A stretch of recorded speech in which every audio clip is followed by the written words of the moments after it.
Este es el mensaje número 6 y le pusimos de título La preeminencia de Cristo.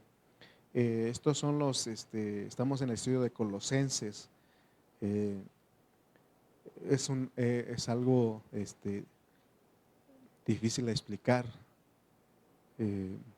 pero Dios nos ayuda, no dependemos de nuestra capacidad, sino del Espíritu Santo. Vamos a ir a Colosenses capítulo 1, versículos 15 al 19. Vamos a tener hasta el 19.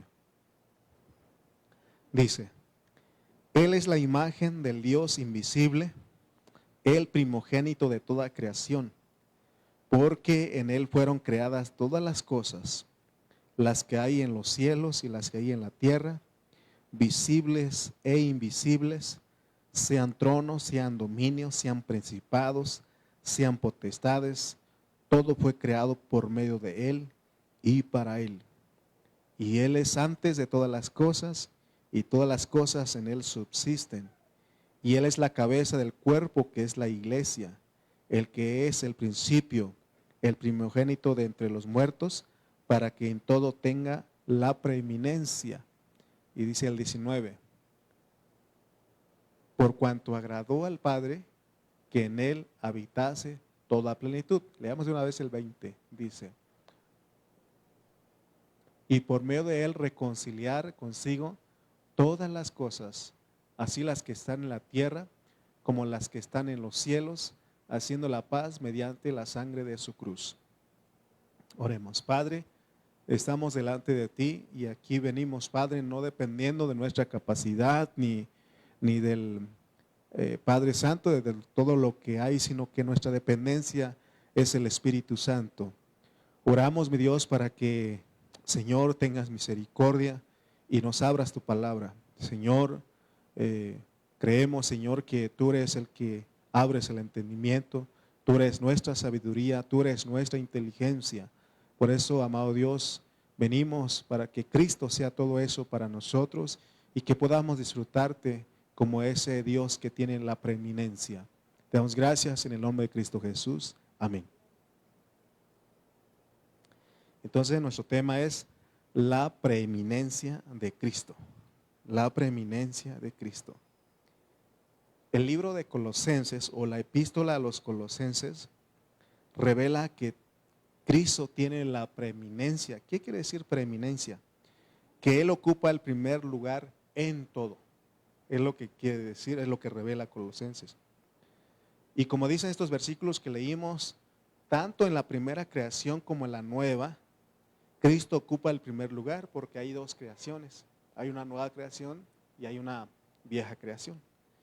Y dice que Cristo ocupa el primer lugar, que es precisamente lo que significa la palabra primogénito. Cuando dice el primogénito de toda creación, la palabra primogénito es del griego protótocos, así. Y ahí estaba yo hablando solo, no sé si mi esposa me escuchó, pero decía, yo no soy el protótocos, o sea, en mi familia. Bueno, quedé en el lugar del protótocos porque el primogénito falleció, luego el segundo y yo soy el tercero. Entonces, pero algunos en la familia son primogénito, ¿no? Son el primero de esa lista de la familia, de los hermanos. Entonces, por eso en Colosenses 1:15 leemos que Cristo es el primogénito de toda creación. Y luego en el 1:18 también leímos que Él es el primogénito de entre los muertos. Cuando habla aquí de primogénito de entre los muertos, está hablando de la resurrección. Aquí la nueva creación es producida por Dios en la resurrección.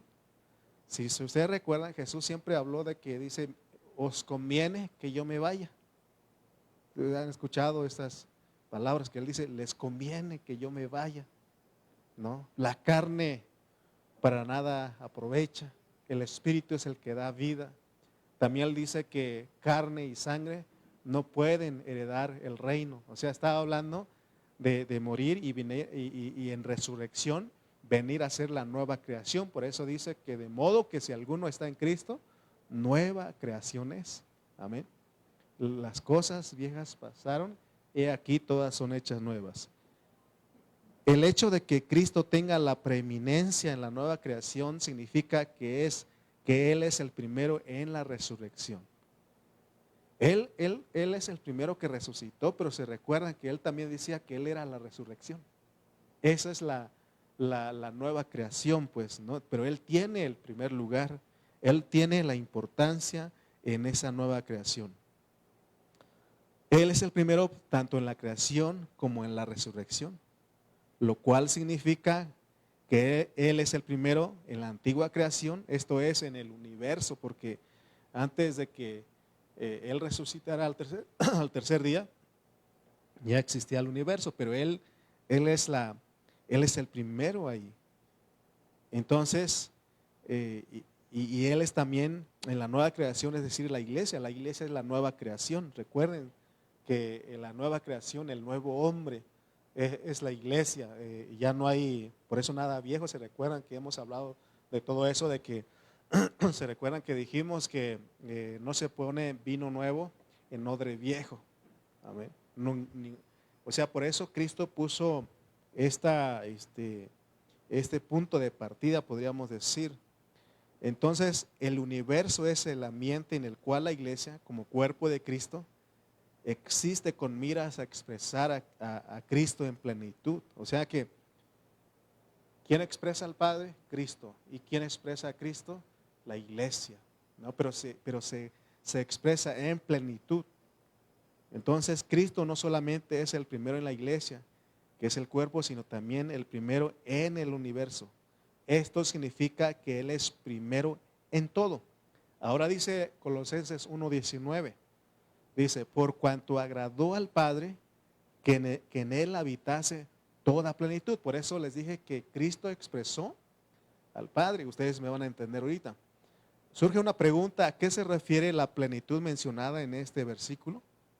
Vamos a poner un ejemplo. ¿Cuál es la plenitud de México? La plenitud de México no son sus riquezas, sino, sí tiene riquezas, pero la plenitud de México es esa expresión, porque dijimos que es la plenitud, se expresa por medio de sus tradiciones, su historia, su gastronomía. Esa es la plenitud de México. Entonces, de la misma manera, esto significa que existe algo en el universo llamado la plenitud. Y dice aquí que a la cual le agradó habitar en el Cristo preeminente, que incluye todo. Por eso le decíamos ese término, el paquete en que incluye todo. Ahora, queremos entender bien este punto, porque muchos cristianos no ven ninguna diferencia entre la plenitud y las riquezas, porque también Pablo habla de las riquezas de Cristo. Pero hay una diferencia entre la plenitud y las riquezas. Cuando algunos, los que no ven la diferencia, cuando hablan de la plenitud de Cristo, se refieren a las riquezas del Espíritu.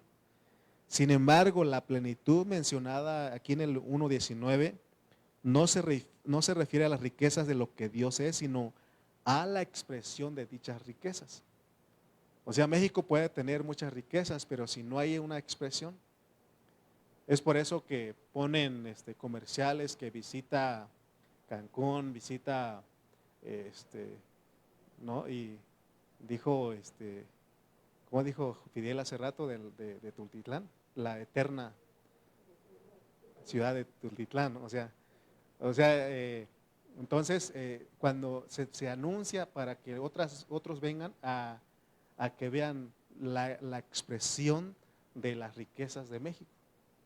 Las riquezas de México son todo lo que tenemos, los mares, las playas, las montañas, todo eso, pero ya cuando se expresa, eso se llama plenitud, ¿no? Entonces,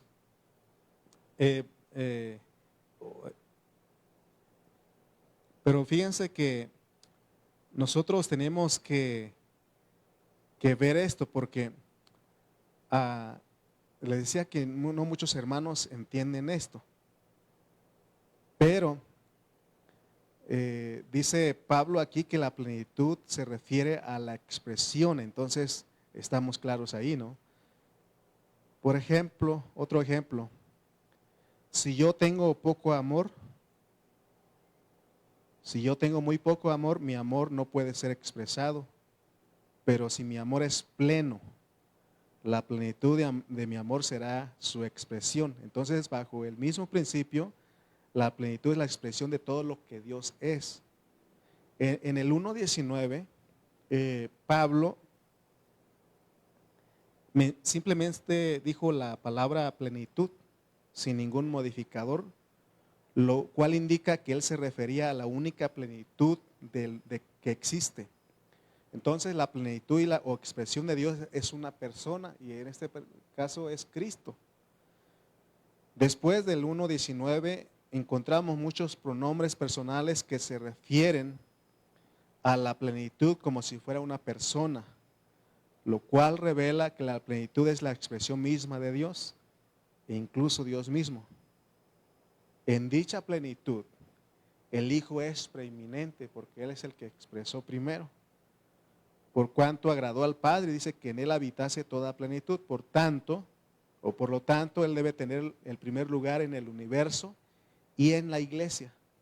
Él tiene la preeminencia, es decir, la superioridad e importancia. Ustedes ahorita van a entender por qué estoy mencionando todo esto. Ahora, otra cosa que podemos ver en estos versículos que leímos de Colosenses es que Cristo también es el paquete que incluye todo. Acuérdense de eso, siempre recuerden el paquete que incluye todo, o sea que no le falta nada.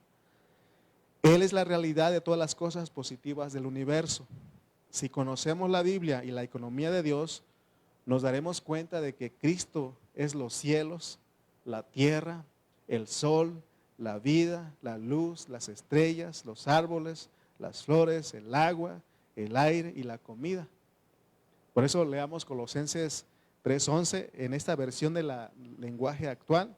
Si me puedes ayudar, Evan. No sé si se dio una imagen ahí. Y me gustó este versículo porque Colosenses 3:11, ok. En esta nueva naturaleza no hay griego ni judío, circunciso ni incircunciso, culto ni inculto, dice, esclavo ni libre, sino que Cristo es todo y está en todos. Pero hay otra versión que se llama lenguaje actual que dice que lo que importa es que Cristo lo es todo y está en todos. Miren, por eso ya no importa si alguien es judío o no lo es, o si está circuncidado o no lo está. Tampoco tiene importancia si pertenece a un pueblo muy desarrollado o poco desarrollado, o si es esclavo libre. Pero esta parte quiero que ustedes vean, porque les dije a ustedes que si conocemos la Biblia y la economía de Dios, nos daremos cuenta que Cristo es los cielos, porque Él es la expresión. Todo eso no quiere decir que los cielos cuentan la gloria de Él. Entonces dice, lo que importa es que Cristo lo es todo. Cristo lo es todo y está en todos. Ahora, las cosas materiales son cuadros de lo que Él es para nosotros. No cantamos que Él es mi respirar. A ver si lo cantamos, ¿no? Lo cantamos y estamos hablando de esto. Cristo es todos los atributos divinos, tales como poder, santidad, justicia, bondad y amor. Él es también las virtudes humanas, como la humildad y la paciencia. Si alguien es humilde, si alguien es paciencia, es Cristo aún ahí. Además de esto, Él es la iglesia y cada miembro de ella. Él es el edificio de Dios, así como cada una de las piedras que lo conforman. Esto significa que Cristo es usted y yo. Ahora, quiero aclarar algo, porque no estamos enseñando lo que se llama panteísmo. ¿Qué es el panteísmo? El panteísmo, aún podemos decir que es la creencia satánica que identifica a Dios con el universo. Ustedes han escuchado decir a gente que hay gente que dice que la naturaleza es Dios. Y eso es panteísmo. Pero eso es diabólico, eso tenemos que repudiarlo rotundamente. este pensamiento del panteísmo, pero no estamos enseñando panteísmo, sino que estamos enseñando lo que dice aquí, que Cristo lo es todo y está en todos, pero no estamos diciendo que esas cosas es Cristo y hay que adorarlo, porque es lo que pasó con las personas, ¿verdad? De que dice Pablo en Romanos 1 que viendo la creación dice que dieron, que honraron más a la creación que al Creador, ¿no? Eso no es lo que Dios quiere. Entonces, este pensamiento del panteísmo aún cita pasajes bíblicos donde la creación muestra la divinidad, donde Dios parece estar inseparable de la naturaleza, buscando una conexión entre Dios y el universo material. Vamos a leer Hechos 17:28 y ellos usan este versículo. Pareciera que entonces, vamos a decir que todo es Dios entonces, pero no está diciendo, sino que Él está ahí, todo eso expresa a Dios. ¿Me explico? Dice Hechos 17:28, dice, porque en Él vivimos y nos movemos y somos, porque en Él vivimos y nos movemos y somos. ¿No? Y luego dice, como también algunos de vuestros poetas dijeron, porque linaje de este somos también.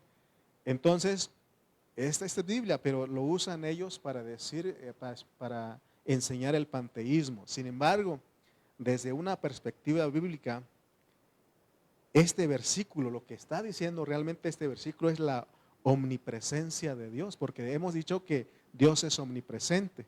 ¿Qué quiere decir que Él es omnipresente? Que Él está en todos los lugares. Pero no podemos decir que entonces está ahí, ese es Dios, no. O sea, eso expresa a Dios, que es diferente. Amén. Entonces, cuando dice que la omnipresencia de Dios es que Dios está en todas partes, pero es distinto a su creación y no como panteísmo. Dios, como dice el panteísmo, que Dios es la creación, no. Lo que estamos queriendo enseñar aquí es de que Él tiene la preeminencia, pero hay que entenderlo. No obstante, conforme a la revelación presentada en la Biblia, debemos testificar que Cristo, aquel que es como un paquete que incluye todo, es la realidad de todas las cosas positivas. Cuando decimos que Cristo es usted y yo, no queremos decir que nosotros somos Dios y que llegaremos a serlo, porque hay quienes enseñan eso. Hay un hermano que dice que si Jehová es nuestro Padre, entonces nosotros somos Jehová Junior. Y eso es diabólico. O sea, Satanás se está metiendo ahí. No, yo no soy un Jehová Junior, yo soy hijo de Dios, pero no en deidad. O sea, tenemos que entender bien eso. Porque, hermanos, no queremos decir que nosotros somos Dios, ni que llegaremos a hacerlo, porque somos hijos de Él, somos su nueva creación, pero el que lleva la preeminencia ahí es Cristo. ¿Se recuerdan cuando estudiamos el trasfondo de la epístola a los Colosenses? Y ahí en ese mensaje vimos que Pablo tuvo que escribir esta carta, esta epístola a los Colosenses, para combatir una enseñanza falsa. ¿Se recuerdan que Colosenses 2:8 dice que filosofías huecas, sutilezas?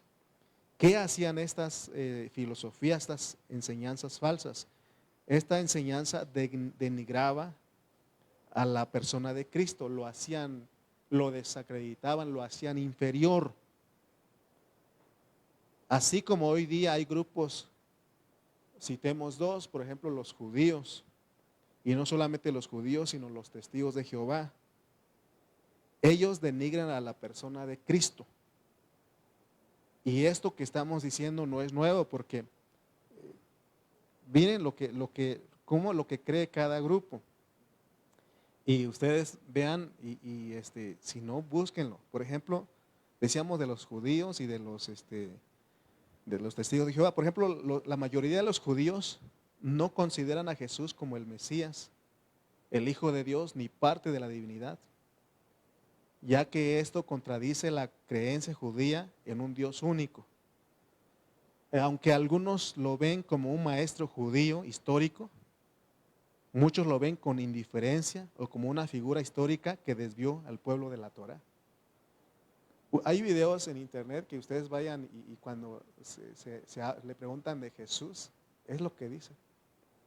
Por ejemplo, el otro grupo que le decía a los testigos de Jehová, Ellos creen que Jesús es el Hijo de Dios y el primer ser creado por Él, pero no es Dios. No es Dios todopoderoso, dicen, ni parte de la Trinidad, de la Trinidad. Ellos lo consideran el arcángel Miguel, antes y después de su vida en la tierra, quien actúa como mediador y rey nombrado, fundamental para la salvación. Y esto que estamos viendo en este tiempo no es nuevo.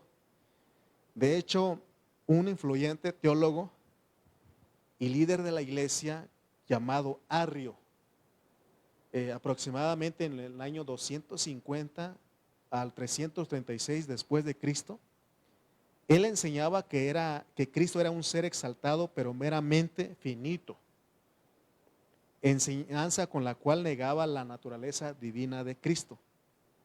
Cabe señalar que esta enseñanza ya había sido planteado incluso mucho antes de la época de Arrio, se llamaba este teólogo. Por eso Pablo compone e inserta esto que leímos de Colosenses del 1, capítulo 1, versículo 15 al 20, es como un himno o poema para combatirla y reafirmar la supremacía de Cristo. Por eso se recuerdan que hay una alabanza que cantamos, es una alabanza a Él alto y sublime, que estamos hablando de Él, de Cristo, que Él tiene la preeminencia, que Él es Dios, es lo que estamos diciendo. Pero hay quienes no lo ven. Y entonces nosotros tenemos que ver bien lo que Pablo nos quiere enseñar en Colosenses, porque aquí Pablo está diciendo que Cristo es tanto la centralidad como la universalidad del propósito de Dios. Pablo dice que Cristo es el eje y también la rueda. En otras palabras, Cristo lo es todo. Por eso leímos, Cristo es el todo, ¿no? Leímos en Hechos, ¿se recuerdan qué decía Hechos? ¿Qué dijo? ¿Qué leímos? Porque en Él vivimos y nos movemos y somos. Amén. Entonces, ahora,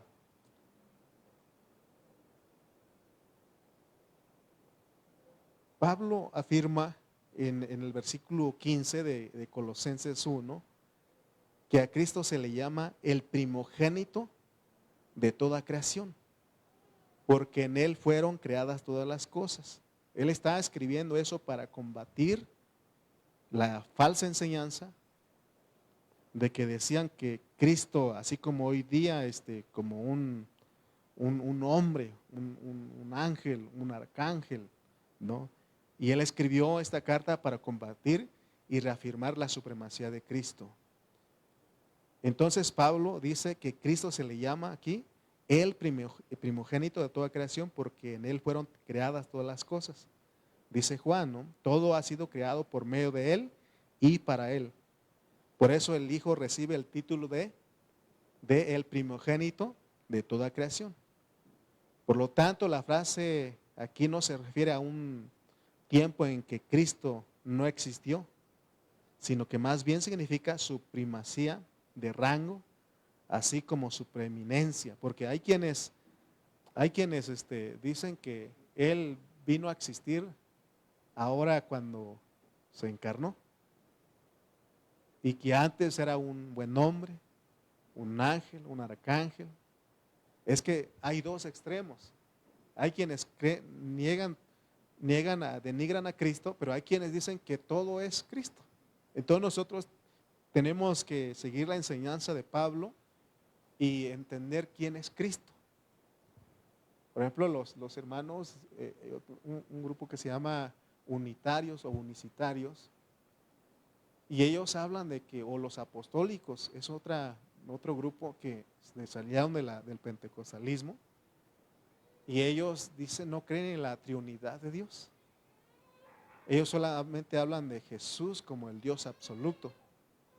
Pero nosotros hemos enseñado aquí que el Padre es triuno, es tres en uno y uno en tres.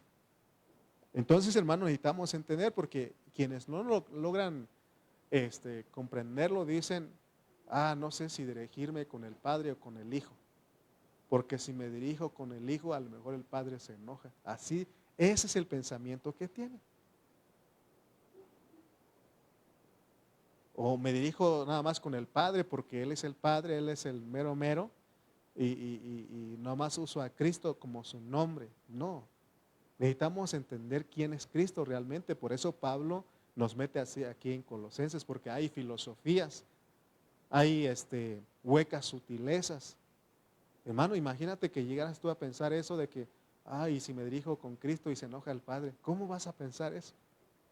Yo escuchaba a un judío decir que cuando Jesús oró y dijo en Juan 17 que cuando dice yo y el Padre uno somos, y dice, no eso es lo mismo que en un matrimonio, dice. Has leído, dice que y los dos serán una sola carne, ya no más dos, sino uno. Pero si lees, no tiene ninguna comparación ahí. Yo siempre me he preguntado porque en la gramática no se dice yo primero, o si se dice yo primero, ¿verdad que no? ¿Y por qué está escrito así? Yo y el Padre, uno somos. ¿No? Entonces, no podemos comparar, no tiene comparación. Por eso nosotros tenemos que ir y conocer realmente quién es Cristo. Cuando dice que Él es el primogénito de toda creación, no se refiere a un tiempo en que el Cristo no existió, sino que más bien significa su primacía de rango, así como su preeminencia temporal, sobre todo el orden creado, es decir, su preexistencia. ¿Se acuerdan que hemos hablado de la preexistencia? Y aún nosotros decíamos de que aún nosotros estábamos en Él, porque Pablo en Efesios 2:10 dice que creados en Cristo Jesús, creados en Cristo Jesús para buenas obras. Entonces, hermano, por eso Pablo en Colosenses 1:17 aclara a todos los que estaban enseñando esa filosofía y dice Colosenses 1:17, Él es antes de todas las cosas. No panteísta, ni no la falsa enseñanza de que Cristo es un buen hombre, un arcángel, no. Él tiene la supremacía. Por eso dice, Él es antes de todas las cosas y todas las cosas en Él subsisten. Ahora, si no entendemos esta palabra, entonces vamos a decir, entonces Cristo es esto, Cristo es esto. No, tenemos que entenderlo. Los santos de Colosas erraban al regresar a la religión y a la filosofía.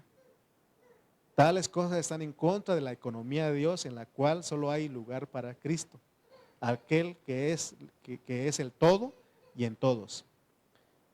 Ahora examinemos al Cristo presentado en los evangelios, en el libro de los Hechos, en las epístolas, en Apocalipsis y finalmente en Colosenses. Vamos a ir a ver al Cristo en los evangelios. Ahí dice que Él se encarnó vistiéndose así de la vieja creación. Es lo que nos presentan los evangelios. En los evangelios vemos que Cristo se encarnó al vestirse de la vieja creación. Dice Juan 1:14. Ahí en Juan 1:14 leemos que el verbo se hizo carne, pero vamos a leerlo, Juan 1:14. Y aquel verbo fue hecho carne, o sea, la palabra, y habitó entre nosotros y vimos su gloria como del unigénito del Padre, lleno de gracia y de verdad. Pero la primera parte dice, y aquel verbo fue hecho carne. Esta palabra carne necesitamos entenderlo porque tiene, de acuerdo a su contexto, aquí la palabra carne denota al hombre de la vieja creación.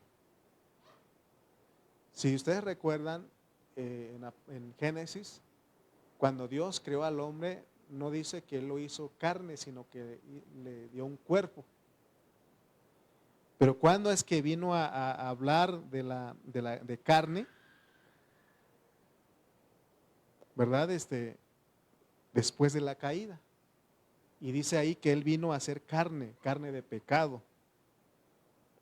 Y entonces, por medio de la caída, el pecado entró en el cuerpo del hombre e hizo que se convirtiera en carne. Por tanto, la carne mencionada en Juan 1:14 se refiere al hombre de la vieja creación. El hombre, quien es la cabeza de la creación, se había convertido en carne. Por eso, cuando leemos Hebreos, sobre todo dice que y Él fue tentado en todo y se compadece de nosotros. Es porque Él se hizo carne. Trajo, y Pablo en Romanos 8 dice que trajo ¿cómo dice ahí que, permítame, cómo se me fue el versículo, pero dice que en semejanza de carne de pecado, ¿no? Entonces, pero ¿cómo es que Él no se entiende? Porque Él trajo esta vieja creación. No estamos diciendo que Él trajo pecado, porque se recuerdan que en otro tiempo explicamos de que ¿cómo es que nosotros tenemos pecado? Porque nosotros heredamos de nuestros padres, no de nuestra mamá. Y usted dice, ¿cómo está eso, hermano?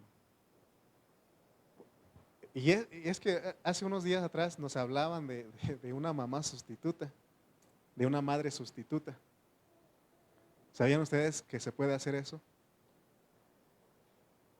Una mamá, una pareja puede tener un hijo por medio de una mamá sustituta, ¿no? Entonces, ella no tiene, el bebé que ellos tienen no tiene nada de la mamá porque es una mamá sustituta. Todo lo que tiene es de los papás que quieren, ¿no? Entonces cuando, y Cristo de esa manera nació, entonces Él trajo, así como el de nosotros. Por eso Él dice que fue tentado en todo, fue probado en todo, y por eso se compadece, sin pecado, dice el escritor de Hebreos, pero se compadece de nosotros. Entonces lo que vemos en los evangelios, primeramente se encarnó vistiéndose así de la vieja creación. Número 2, llevó una vida humana que expresó a Dios. Cristo expresó a Dios durante su vida humana. Dice Juan 1:18, dice que a Dios nadie le vio jamás y que el Hijo le dio a conocer. Durante los 33 años y medio de su vida en la tierra, Cristo declaró a Dios y lo expresó. Se recuerdan que un día le dijeron, Felipe le dijo, Maestro, muéstranos al Padre y nos basta. ¿Y qué dijo él? Tanto tiempo que estoy con ustedes y no me has conocido. ¿No creéis que yo soy en el Padre y el Padre en mí? Entonces, esa vida humana expresó a Dios. También en los evangelios vemos, número 3, que fue crucificado para acabar con la vieja creación. ¿Se recuerdan que uno de los que impedía que Cristo no fuera a la cruz era Pedro? ¿Se recuerdan? ¿Cuántas ocasiones? Por lo menos vemos 2 veces, ¿no? Una vez cuando Jesús estaba declarando que iba a ir a la cruz y morir por mano de las autoridades, y Pedro dijo, ten compasión de ti, que nada de eso te suceda o te acontezca. Y la otra vez fue cuando fueron por Jesús a prenderlo en el huerto de Getsemaní, dice que agarró una espada, ¿no? Pero es que, hermano, y es que no, Él tenía que ir a la cruz. Alguien alguna vez escuché, dijo que si Cristo no hubiera ido a la cruz, tal vez había otra forma. No, es que ya estaba profetizado, ¿no? Entonces, cuando Cristo fue crucificado, Él acabó con la vieja creación. Si le preguntáramos a un judío acerca de la crucifixión de Jesús, probablemente diría que esa fue simplemente la muerte de un hombre llamado Jesús de Nazaret. Ahora, si le preguntáramos a un cristiano recién salvo, diría que su Salvador fue crucificado. Y si preguntamos a un cristiano más avanzado, tal vez contestaría que no solamente Cristo fue crucificado como su Salvador, sino que también Él mismo fue crucificado juntamente con Cristo, porque es lo que declara Pablo, y está bien. Otro creyente aún más avanzado quizás respondería que en la cruz se dio la muerte a Cristo, ¿verdad? Al yo, a Satanás y al mundo, y es verdad. Sin embargo, ni siquiera esta es una respuesta completa. ¿Cuál sería la respuesta completa? Debemos ver que en la cruz Cristo terminó con el pecado, con Satanás, el mundo, el viejo hombre y con toda la creación entera. Porque todo lo que cité sí lo sabemos, ¿no? Pues que Él murió como mi Salvador. Y ahí yo fui crucificado con Él juntamente. Pero muy pocos diríamos que Él ahí terminó con la vieja creación. Era porque, por eso le decía hace un momento, dice Jesús, carne y sangre no pueden heredar el reino. La carne para nada aprovecha. El Espíritu es el que da vida, ¿no? Si alcanzan a ver ustedes todo lo que declaran los evangelios, y no solamente eso, sino que ahí además fue clavada la ley de los mandamientos expresados en ordenanzas. Por tanto, la muerte de Cristo puso fin a toda la vieja creación. Si nosotros nos regresamos al judaísmo, porque hay quienes creen que tenemos que guardar la dieta, seguir otra vez con los mandamientos, ¿no? Guardarlas, tratar de guardarlas. Y entonces estamos regresando otra vez a la vieja creación. Amén. Por eso está ahí, o sea, miren lo que nos declaran los evangelios. Y también dice que los evangelios dicen que Cristo resucitó para producir la iglesia como la nueva creación. Los evangelios revelan que Cristo fue resucitado para producir la iglesia. ¿Se recuerdan que siempre citamos Juan 20:22? Ahí fue cuando inició la iglesia, pero antes de eso, en la cruz dice que le clavaron su costado con una lanza y dice que salió agua y sangre. Está hablando de la vida y de la redención. Amén. Ahora, y entonces resucitó. Tenía que morir para resucitar, decíamos. Entonces, Juan 12:24 dice, y Él lo dijo. Y cuando hablaba de su muerte, de su crucifixión, las personas se ponían tristes. Y no sé qué hubiéramos hecho usted y yo si hubiéramos actuado como Pedro, pero imagínate, hermano, que yo te dijera, ¿sabes qué? Me voy a tener que morir. ¿Qué harían ustedes?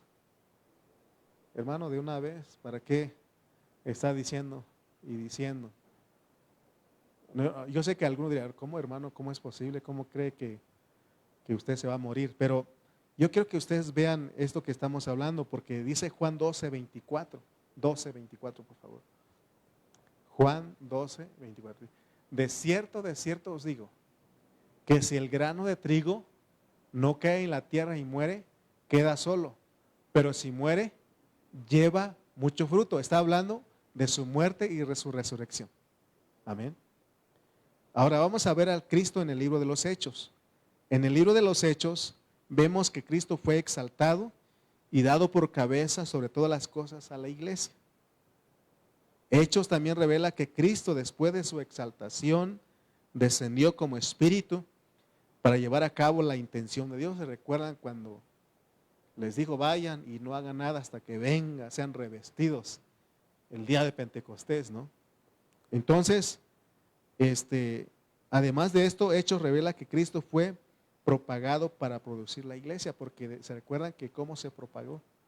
Empezó con 12, luego con 70, luego con 120, luego con 5,000 y, hermano, vinieron muchos, pero para eso Él es lo que revela el libro de los Hechos.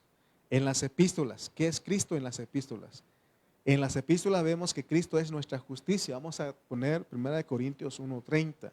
Se recuerdan que este versículo lo hemos usado y dice que, leamos lo que dice 1 Corintios 1:30.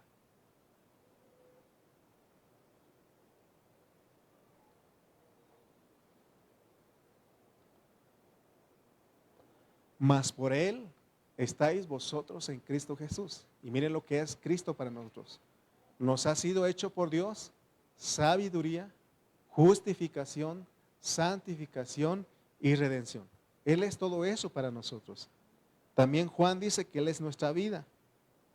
Él es nuestra provisión de vida. También Pablo dijo en Filipenses que Él es nuestra santidad. Ahí también leímos en 1 Corintios 1:30 que Él es nuestra redención y Él es nuestra glorificación. Todos estos aspectos de Cristo indican que llegaremos a experimentar una transformación completa, la cual dará por resultado nuestra glorificación. Veamos un poquito qué dice de Cristo en el libro de Apocalipsis. En el libro de Apocalipsis vemos que Cristo es el testimonio que portan las iglesias. En las iglesias solamente testificamos de Cristo. Amén. Por eso decimos que el centro de nuestra reunión, el centro de todo es Cristo. No podemos sacar. Por eso, ¿qué hacen la religión y las filosofías? Sacan a Cristo. Por eso estamos orando, Señor, que tú tengas. Ahora, usted en su oración va a decir, Señor, que tú tengas la preeminencia en todo lo que hacemos. Así tenemos que orar. Amén. Además, en Apocalipsis vemos que Cristo es el Rey en el reino venidero y que finalmente Él será el centro de la nueva Jerusalén por la eternidad. Ahora terminamos con Cristo en el libro de Colosenses, donde empezamos. Aquí hemos visto que en el libro de Colosenses Cristo es aquel que tiene la preeminencia, recuerden eso. Que Él es el que toma el primer lugar de importancia. Él es la centralidad, la universalidad de la economía de Dios. Entonces, en Colosenses, Pablo describe a Cristo con muchas expresiones extraordinarias. Cuando entramos en otros versículos, en otras epístolas, no vimos eso del primogénito de la creación, el primogénito de entre los muertos. No vimos, solamente Colosenses tienen estas expresiones extraordinarias. Esto indica que Colosenses presenta la revelación más elevada de Cristo en toda la Biblia, y es lo que apenas estamos iniciando, estamos en el capítulo 1. En todo lo que nos resta de este libro, de los capítulos, vamos a estar disfrutando quién es Cristo. Y no estar como con preguntas, con dudas de quién es Cristo. Espero que usted no solamente en su oración toma el nombre de Cristo como el medio o como el conducto. No, tenemos que entender que ellos trabajan en la Trinidad, trabajan en unidad. Si usted le está pidiendo al Hijo, le está pidiendo al Padre, no hay ningún conflicto. Por eso cuando nosotros oramos, le oramos al Padre, pero usamos al Cristo. Pero no lo estamos denigrando de que, es que si me dirijo con Él, a lo mejor el Padre se enoja. No. Usted, hermano, por eso, porque aún el Espíritu Santo está metido aquí, ¿no? Pero entonces tenemos que ver quién es Cristo realmente para que no seamos desviados por las filosofías, por la religión. Hoy la religión ha entrado en la iglesia. Hoy la filosofía ha entrado en la iglesia. Es bueno considerar los contextos y tenemos que hacerlo.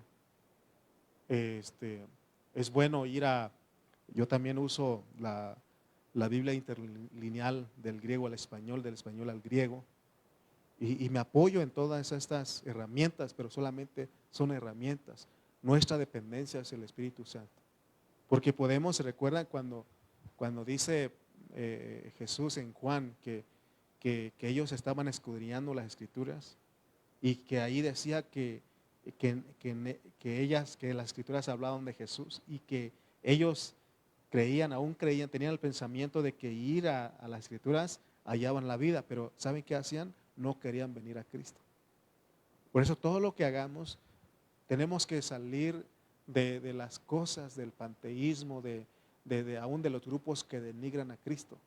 Tenemos que conocer quién es Cristo. Hace tiempo me decían, ¿y tú crees que Cristo es el mismo que el Padre? Y yo le decía, sí. Pero te voy a poner un ejemplo, a ver, porque dicen, hay que razonarlo. Y dicen, o sea, ¿tú y tu papá son lo mismo o son dos personas? Y uno y usan, son sutilezas, ¿no? Y dice uno, sí es cierto, mi papá y yo no somos la misma persona. Sí, porque somos humanidad, pues, estamos hablando de lo divino, o sea, y ya cuando nosotros, hermano, tenemos claro esto, decimos, el Dios que tenemos nosotros, el Dios que es la Trinidad, el Dios que coexistente, el Dios coinherente. Ustedes van a, y por eso Él dice, ¿no crees que yo estoy en el Padre y el Padre en mí? ¿No? Y vamos a encontrar versículos donde muestran claramente quién es Cristo. Amén. Entonces, espero, no quiero confundirlo, sino que quiero que todos nosotros disfrutemos a ese Cristo. ¿Quién es el que recibimos nosotros? Porque nada más en este versículo dice, mas por Él estáis vosotros en Cristo Jesús. ¿Y qué es Cristo Jesús para nosotros? Nos ha sido hecho por Dios sabiduría, justificación, santificación y redención. O sea que tenemos al Cristo que incluye todo para que Dios termine su salvación en nosotros. No necesitamos más. No necesitamos. Hace tiempo yo creía que al llorar yo acá, también hacía llorar a los hermanos. Y así en un tiempo.